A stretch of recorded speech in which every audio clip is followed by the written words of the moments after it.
Dr. Fink. Dr. Matt Fink is in my studio. Now I have your code. I saw that. Hey, how's it going? Sorry. I was just texting somebody right at the beginning of the interview. Well, I'm really glad you came in, man. I really appreciate it, and especially for my very first webcast. And I get to hit two birds with one stone because not only do I get to talk to you about you getting in with Prince and how you started working with him, I also want to talk about the first album. And this is actually my first album from when I was a kid. This is actually first pressing, and I was noticing that as I got older, that's my scratch marks from when I was scratch DJing. No kidding. Yeah, my little scratch DJ marker. So that was actually the first album you ever purchased was Prince's first album, your own personal first purchase album, even though you had some you were listening to that maybe your mom purchased for you? Yes. Okay. I purchased this album, and the other one that I purchased at the same time was, what was that rap album? This was already out, but I had actually I take that back. I bought this album when I heard the second album. Okay. And I bought this with Rapper's Delight. Ah. Yeah. Well, yeah, see, one of my first albums I ever bought was Sgt. Pepper, which I performed last weekend in L.A. with Cheap Trick. I thought I'd plug that. I like that. Rock and Roll Fantasy Camp. I think you should do more of those, man. I'm going to. They've asked me back already to do another one. And then you should take me with next time. Okay. Okay. When did you start doing, because I know that and I've known you for a while, I know that you did voiceovers when you were younger. You have a background in dancing. When did you decide that you wanted to be a musician, and from there did you get hooked up with hearing about Prince and this album? Oh, well, my parents started me out with piano lessons pretty early, like 6, 7 years old, right in there.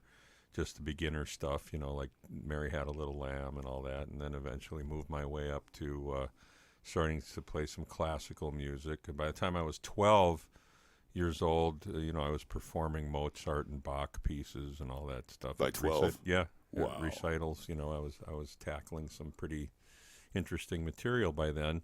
And by the time I was about 14, I went to my parents and I said, I'm playing in a band at the age of 12 and a half by then, by the way. Had a band put together with all my neighborhood buddies. Did you do bat mitzvahs?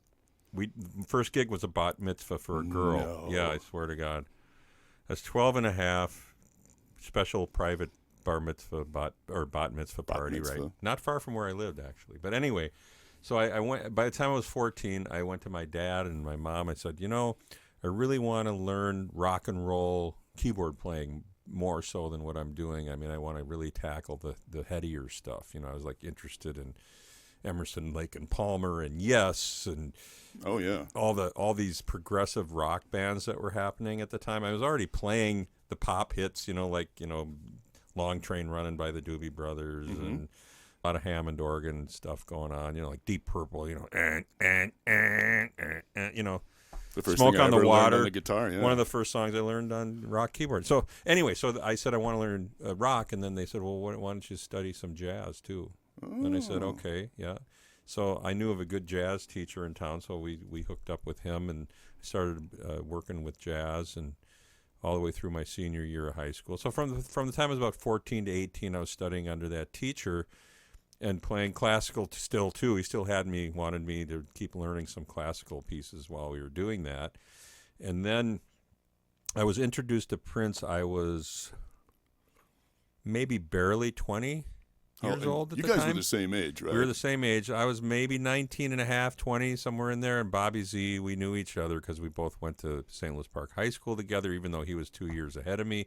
We knew each other. Our parents knew each other from doing fundraising events for Mount Sinai Hospital. They used to do skits and speeches and do all this stuff right together. And my dad and his dad emceed one of those events, and my mom and his mom did funny skits and stuff. And I've got a picture of my mom and Bobby's mom being French maids with some other woman being all hot and bothered on the stage and acting all hot.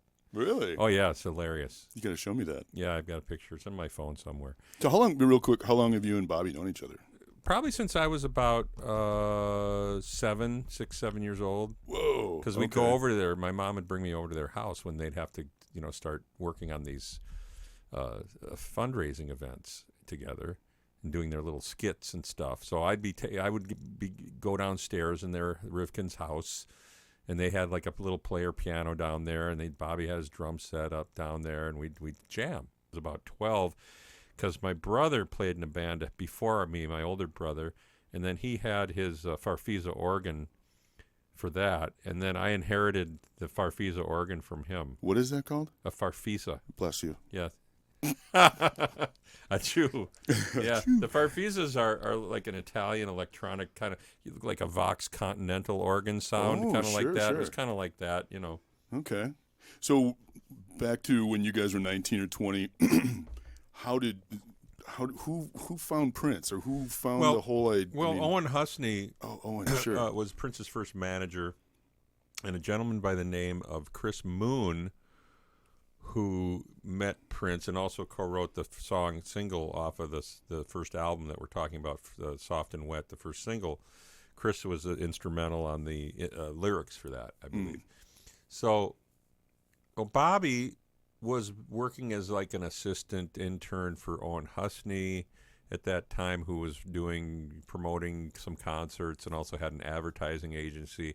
And Bobby was like a gopher kind of guy and run errands for Owen, and, you know, go to the airport and pick so-and-so up at the airport for me, you know, that kind of thing. Okay. And so when Chris Moon brought Prince to Owen's attention, Owen, you know, saw the potential there of what Prince was as an artist, and said to Bobby, "Oh, look, you know, I'm going to sign this guy. I want to manage him, and then we're going to try to get him a record deal." So they brought in Bobby's older brother David, who's a record producer. They had Bobby running Prince around, because Prince wasn't really driving yet, didn't have his license quite yet. So he was like showing him the ropes and taking him around and transportation, whatever, you know. And Bobby eventually, you know, got his way in to audition as drummer, but not right away.